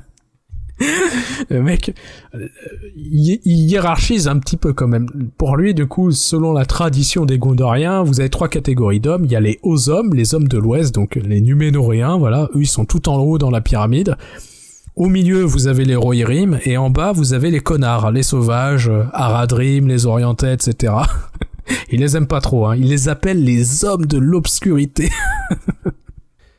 Et pourtant, si les Rohirrim se sont rapprochés de nous à certains égards dans le raffinement des arts et des manières, nous aussi sommes devenus plus semblables à eux. Et ne pouvons guère plus revendiquer le titre de haut. Putain, mais quel bâtard. Il est en train de dire, les Rohirrim se sont élevés en nous copiant, et nous, en fait, on s'est rabaissé en allant vers eux, donc on est devenus des merdes, on est devenus comme eux, quoi, en fait, des Rohirrim. Nous sommes devenus des hommes du milieu du crépuscule, même si nous avons d'autres souvenirs, car à l'instar des Rohirrim, nous aimons aujourd'hui la guerre et la bravoure pour elle-même, à la fois comme un divertissement et comme une fin en soi. Et si encore de nos jours nous considérons que les aptitudes et le savoir d'un guerrier ne devraient pas se limiter au métier des armes et de la tuerie, nous plaçons néanmoins le guerrier au-dessus des hommes d'autres professions. La nécessité de notre temps nous y contraint. Qu'est-ce qui fait que les Gondoriens ont cette tradition guerrière et qui placent justement le combattant au-dessus de toutes les autres professions? Bah en fait c'est pas un choix, c'est que juste leur histoire est faite de combat, donc ils ont été obligés d'élever cet art au-dessus des autres. Mon frère Boromir ne faisait pas exception. C'était un homme de prouesse, et pour cela il était plus estimé que tout autre homme du Gondor. Et il était certes très valeureux. Il y avait longtemps qu'aucun héritier de Minas Tirith n'avait été si dur à la tâche, si prompt à monter au front et si apte à sonner le grand corps. En revanche, il y a 2 passages que je voudrais vous lire de Faramir. Il y en a un, en fait, qui est très révélateur de comment sont les Gondoriens et ce qui fait que les Gondoriens sont une société de confiance. Il y a un trait psychologique particulier qu'on va voir ensemble. Mais vous êtes plus mauvais juge des hommes que je ne le suis des demi-hommes. Nous sommes des gens de vérité, nous autres hommes du Gondor. Nous nous vantons rarement, et ensuite nous agissons. Duissions-nous y laisser la vie. Et là il va parler de l'anneau de pouvoir, où en fait il avait parlé hypothétiquement s'il le trouvait sur la route, il disait qu'il le prendrait pas. Et donc là après il va parler de l'anneau pouvoir, et il va dire, quand bien même je le trouverais sur la route, en fait, je ne le prendrais pas. Mais il ne savait pas en fait que Frodon avait l'anneau de pouvoir, et donc maintenant il s'en rend compte, et ce qu'il va dire c'est, écoute, j'ai dit ça tout à l'heure, c'est ma parole, ainsi soit-il. Vous allez voir, c'est assez puissant. Je ne le prendrai pas, quand même je le trouverai sur la route, vous disais-je. Même si j'étais homme à désirer cet objet, et même sans avoir su clairement ce dont il s'agissait, quand j'ai prononcé ces paroles, je les considérais comme un serment, et je serais tenu par elles. Voilà. C'est l'un des éléments qui fait que dans la culture gondorienne, mais aussi dans la culture occidentale, il y a une forte confiance interpersonnelle, et si vous voulez maintenir cette confiance interpersonnelle, il faut agir de la sorte, c'est que les Gondoriens n'ont qu'une parole, ce sont pas des menteurs. Quand ils disent quelque chose, ils les considèrent comme un serment. Ils disent, vous vous rendez compte, Faramir, il disait ça comme ça, voilà, il dit oui, si je trouverais l'anneau, je le prendrais pas. Et en fait, maintenant qu'il se rend compte qu'il l'a, il dit, tu sais quoi, j'ai dit ça tout à l'heure, je reviens pas sur ma parole. Et en fait, pourquoi ça permet d'avoir une grande confiance interpersonnelle? C'est que la parole des gens a de la valeur, est un serment. Vous savez qu'il y a de très fortes probabilités qu'ils s'y tiennent et que du coup ils ne changent pas d'avis et qu'ils ne vous trahissent pas en fait. Donc dans l'idée du vote A, vote B, si quelqu'un dit écoute, moi je vais voter A, vous savez qu'il va pas changer d'avis à la dernière seconde si c'est un Gondorien et qu'il tient sa parole. Il a dit qu'il voterait A, il va voter A.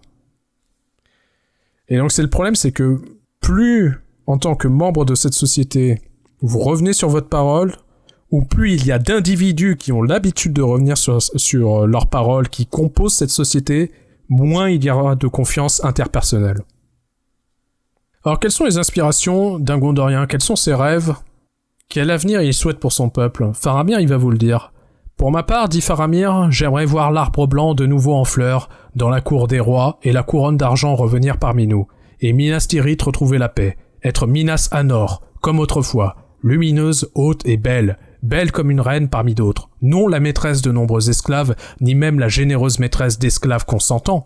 La guerre est une nécessité tant qu'il s'agit de défendre nos vies contre un destructeur qui voudrait tout dévorer. Mais je n'aime pas la brillante épée pour son tranchant, ni la flèche pour sa rapidité, ni le guerrier pour ses triomphes. Je n'aime que ce qu'ils défendent, la cité des hommes de Numénor, et je voudrais l'avoir aimé pour sa mémoire, son ancienneté, sa beauté et sa présente sagesse. Aimer plutôt que d'être crainte, sinon comme il arrive que l'on craigne, la dignité d'un vieux sage. Voilà, c'est magnifique ce qu'il dit. Qu'est-ce qui motive, en fin de compte, les Gondoriens? Pourquoi sont-ils si prompts à aller au combat et à sortir l'épée? En fait, ce qu'il dit, c'est « Mais moi, j'aime pas particulièrement l'épée, j'aime pas particulièrement la guerre, c'est pas quelque chose qui m'intéresse. » Finalement, la force d'une flèche, la puissance d'une épée, le guerrier qui éclate ses ennemis, tous ces éléments n'ont d'intérêt que parce que ce qu'ils défendent est grand, est beau, est sage. Ils souhaitent une cité d'hommes libres et non d'esclaves consentants. Une cité qui soit aimée et non crainte. Voilà. Ça, c'est très catholique, c'est le fait que leur croyance n'est pas basée sur le « Oh non, mon Dieu va me punir et me détruire », c'est « J'aime la pureté de mon Dieu », en fait. Donc c'est une religion d'amour, pour le coup, réelle. Donc Faramir, il symbolise plutôt ce Gondorien qui continue à voter A et qui prend la bonne décision dans ce dilemme très difficile. Là où justement Boromir n'y parvient pas, mais quelqu'un d'autre de la maison de Hurin qui n'y parvient pas, et pour de très bonnes raisons, c'est Denethor. Denethor, du coup, c'est l'intendant du Gondor, c'est celui qui gouverne. Il est décrit par Gandalf comme quelqu'un de très intelligent, avec une volonté inébranlable, quelqu'un de très dur. Sa famille, depuis 26 générations, combat des envahisseurs et des envahisseurs et des envahisseurs. Alors c'est pas toujours des orques, tantôt ce sont des Aradrim, tantôt ce sont des orientaux, et à de multiples reprises ils vont les repousser. Et en fait, Denethor, comme c'est quelqu'un de très intelligent, il comprend que le Mordor, la puissance du pays noir émerge. Lui, ce qu'il espérait, c'est qu'il meure de vieillissement avant que le Mordor vienne attaquer Minas Tirith. Et en fait, il comprend que c'est sous son règne qu'il va y avoir le siège de Minas Tirith. Et en fait, si on revient au début de notre émission, si on se demande pourquoi voter A ou pourquoi voter B, en fait, certains vous diront, en fait, ça dépend. Est-ce que les autres votants sont des gens en qui on peut avoir confiance ou pas? Y a-t-il des orques parmi les votants ou seulement des Gondoriens? En fait, ça semble être une information qui est capitale pour faire son choix, l'information de la composition de l'électorat, de ceux qui vont faire le choix entre le bouton A et le bouton B. Et en fait, c'est quelque chose qui va faire pencher la balance aussi pour Denethor. L'information. Pourquoi est-ce qu'il pousse tous les soldats du Gondor à quitter leur poste, chacun pour soi, fuyez, sauvez vos vies, etc. Parce qu'en fait, il a utilisé le Palantir pour essayer de savoir où en étaient les forces de Sauron, et en fait, Sauron lui a montré de fausses informations. Donc je cite, c'est Gandalf qui parle des intendants et de Denethor. Les intendants ont cru que ce secret n'était connu que d'eux-mêmes. J'ai deviné il y a longtemps qu'une des 7 pierres de vision, au moins, était conservée ici, dans la Tour Blanche. Du temps de sa sagesse, Denethor, conscient de ses limites, n'aurait jamais osé s'en servir pour défier Sauron. Mais la sagesse lui a fait défaut, et je crains que, devant le péril grandissant de son royaume, il n'ait regardé dans la pierre et qu'elle ne l'ait floué. Bien trop souvent, ai-je raison de croire, depuis que Boromir est parti, un homme de sa stature ne pouvait être soumis à la volonté du pouvoir noir. N'empêche qu'il voyait seulement ce que ce pouvoir souhaitait lui montrer. Nul doute que les renseignements ainsi obtenus lui ont souvent été utiles, mais la vision de la toute-puissance du Mordor qui s'offrait à sa vue alimentait son désespoir jusqu'à lui faire perdre l'esprit. Donc encore une fois, Denethor, en fait, il échoue dans sa foi. Il ne veut plus faire ce pari risqué et préfère fuir de ce monde. En bref, Denethor, il vote B, tout simplement, à la fin, alors que c'était pas dans ses habitudes. C'est une leçon, que rien n'est figé et à tout moment on peut échouer. Denethor, il a commencé sa vie en tant que dirigeant, comme un homme dur comme l'acier, déterminé, mais aussi cruel. Tolkien dira que c'est un politicien et que son seul intérêt est dans la domination du Gondor, là où la quête de Frodon est la libération de tous. Je vais citer Tolkien dans une de ses lettres. « Je déplore l'usage du terme politique dans un tel contexte. Il me semble inapproprié. Il me paraît évident que le devoir de Frodon était empreint d'humanité et non de politique. Il pensait d'abord à la comté, là où résidaient ses racines. Mais la quête avait pour objectif non pas de préserver telle ou telle forme de gouvernement, comme une demi-république mêlée d'aristocratie dans la comté, mais bien de libérer tous les êtres d'une tyrannie maléfique, y compris les orientaux et les Aradrim qui étaient encore soumis à cette oppression. Denethor, en revanche, était corrompu par la politique, d'où son échec et sa méfiance envers Faramir. Pour lui, la préservation de la cité de Gondor, telle qu'elle était, contre un autre opposant devenu puissant, était devenue une motivation première. Il fallait le craindre et s'y opposer pour cette raison, plutôt que parce qu'il était cruel et méchant.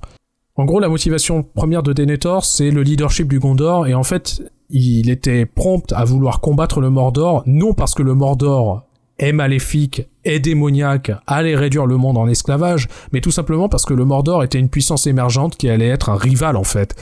Ce qui veut dire que pour l'esprit de Denethor, si ce rival ça avait été le Rohan, il aurait combattu le Rohan. Si ce rival ça avait été, je dis n'importe quoi, la cité d'Erebor, il aurait combattu des nains. Il en a rien à foutre de qui est qui, juste il y a le Gondor qui est numéro 1, et quiconque sera numéro 2, il faut qu'il l'écrase. Et en l'occurrence, ce numéro 2, c'était le Mordor. Mais en fait, ça vous met une dualité. Est-ce que vous combattez un ennemi parce qu'il est maléfique, ou parce que c'est votre rival et que vous souhaitez avoir une domination? Denethor méprisait les hommes de moindre rang, et l'on peut être certain qu'il ne faisait aucune distinction entre les orques et les alliés du Mordor. S'il avait survécu en vainqueur, même sans user de l'anneau, il aurait fait un grand pas vers une tyrannie personnelle, et le traitement qu'il aurait réservé aux peuples déçus de l'Est et du Sud aurait été cruel et vindicatif. Il était devenu un leader politique, Gondor contre le reste du monde. C'est vraiment Donald Trump en fait, Denethor. America first, là c'est Gondor first, éclater tout le monde, le mec il aurait gagné, il aurait juste tué tous les Haradrim et tous les Orientaux. Donc on approche de la fin, c'était la maison de Hurin, j'espère que ça vous a plu, que vous vous souviendrez que pour que nous puissions avoir notre petite vie quotidienne, certains versent leur sang à l'est de l'Europe en fait. Et surtout n'oubliez pas, faites ce qui est bien, ce qui est juste, même lorsque les chances de réussite sont infimes. Peut-être même surtout lorsque les chances sont infimes.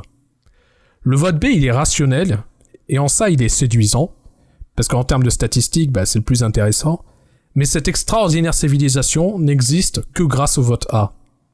Votez A, parce qu'il est probable qu'aucun autre peuple sur cette planète ne le fera. Pour moi, le Seigneur des Anneaux, en fait, ça m'a permis de mieux sonder et comprendre le cœur des catholiques, comment les hommes peuvent dédier leur vie à cette foi, et maintenant, je pense en avoir saisi une partie de la réponse. On va finir sur un poème intéressant qui, je pense, est la source d'inspiration d'où vient Boromir. Alors c'est confirmé nulle part, mais c'est mon hypothèse. Alors c'est pas mon hypothèse que à moi, il y en a d'autres qui la partagent, j'ai vu sur internet, mais en tout cas ça m'a fait penser à ça. Je l'ai dit, Boromir, vous savez, il y a ce passage où avec son frère, ils ont défendu un pont à Osgiliath, qui est traversé par le fleuve de l'Anduin, pendant que les autres Gondoriens le détruisent pour éviter que les orques puissent traverser ce pont et prendre la totalité d'Osgiliath. Or, il y a un Anglais, à peine 40 ans avant la naissance de Tolkien, qui a écrit un poème sur un capitaine de Rome qui a défendu un pont contre les forces d'invasion, sans quoi la ville serait tombée. Car comme Osgiliath est traversé par l'Anduin, Rome est traversée par le Tibre. Et figurez-vous que le poème dont je vais vous parler, c'est l'un des poèmes préférés de Churchill, qu'il se répétait inlassablement pendant la Deuxième Guerre mondiale pour se donner du courage lorsque les chances de victoire semblaient improbables. Donc ce poème, c'est le poème d'Horatius, de Thomas Babington Macaulay. Elle nous enseigne la valeur du courage et la résilience face à des obstacles insurmontables. Alors, c'est une mauvaise traduction, parce qu'on parle de obstacles insurmontables, mais en fait c'est parce que dans le poème, ils disent « fearful odds ». Alors les odds, c'est les probabilités, et « fearful », c'est le fait que c'est terrifiant. Et du coup, ce serait plutôt, c'est difficile à traduire, mais des chances terrifiantes en fait, tant elles sont infimes. Donc je vais citer un article qui parle justement de ce poème. Pour calmer son agitation pendant la Deuxième Guerre mondiale, Winston Churchill récitait fréquemment l'un de ses poèmes préférés, écrit par Thomas Babington Macaulay en 1842. Horatius a valu au jeune Churchill le premier prix du concours de récitation de mémoire à la Harrow School. Les 70 strophes qui ont impressionné le juge du concours resteront gravées dans la mémoire du Premier ministre britannique jusqu'à la fin de sa vie, l'inspirant à trouver du courage dans les situations difficiles et à diriger avec espoir et résilience. L'histoire d'Horatius révèle pourquoi le poème a été une source de force pour Churchill et pourquoi il l'est peut-être pour nous aujourd'hui. Rome n'a pas toujours été un vaste empire, ses origines sont aussi modestes que celles de n'importe quelle civilisation. À la fin du VIe siècle avant Jésus-Christ, le roi Estruc Lars Porsena a profité de la taille modeste de Rome pour marcher contre elle avec une armée de plusieurs milliers d'hommes. Il campe sur la rive ouest du Tibre, avant de lancer une attaque surprise sur la colline de Janicule. La garde romaine est vaincue après avoir vaillamment mais vainement tenté de repousser les envahisseurs. Elle se retire sur l'autre rive du fleuve qu'elle peut franchir par le pont Sublicius, le seul pont de l'époque. Alors que Porsena s'avança pour conquérir le pont et s'assurer l'accès à Rome, les Romains se sont regroupés pour mettre au point une stratégie de défense. Ils savaient que les situations difficiles appelaient des solutions extraordinaires. Ils savaient qu'ils avaient besoin d'un grand chef pour assurer leur vie et l'avenir de leur patrie. Lorsqu'ils ont convoqué Horatius, celui-ci a répondu à l'appel. Publius Horatius était un officier militaire du début de la République romaine. Comme son nom l'indique, il appartenait à la maison patricienne des Horati. C'est marrant ça, cette ressemblance quand même entre le capitaine du Gondor Boromir et le capitaine Horatius, les deux faisant partie d'une grande maison de la ville, etc. Les Horati étaient réputés pour leurs origines légendaires, comme la maison de Hurin. L'historien romain Tite-Live explique que lorsque l'armée de Porsena s'est approchée du pont de Rome, tous les Romains d'un commun accord sont sortis de leurs champs pour entrer dans la ville qu'ils ont entourée de gardes. Seul Horatius a tenu bon. Il a incité les soldats en fuite et les capitaines désorientés à se regrouper et à résister. Lorsqu'il s'est aperçu que la plupart étaient paralysés par la peur, il leur a ordonné de démolir le pont, promettant de recevoir lui-même l'assaut de l'ennemi pour autant qu'il puisse être soutenu par un seul corps. Sa lucidité sur le champ de bataille a fait de lui le rempart de la défense dont dépendait ce jour-là le sort de la ville de Rome. Ça ressemble quand même. Donc je vais vous lire un tout petit passage de ce poème. Donc dans le poème, vous avez le consul de Rome qui est désespéré face à l'immensité de l'armée ennemie, et Horatius va tenir le pont. Mais le front du consul était triste, et le discours du consul était bas, et sombrement il regardait le mur, et sombrement l'ennemi. Leur avant-garde sera sur nous, avant que le pont ne s'effondre, et s'ils parviennent une fois à prendre le pont, quel espoir de sauver la ville. Alors parla le brave Horatius, capitaine de la porte. À tout homme sur cette terre, la mort vient tôt ou tard, et comment un homme peut-il mieux mourir qu'en affrontant des chances infimes pour les cendres de ses pères et les temples de ses dieux.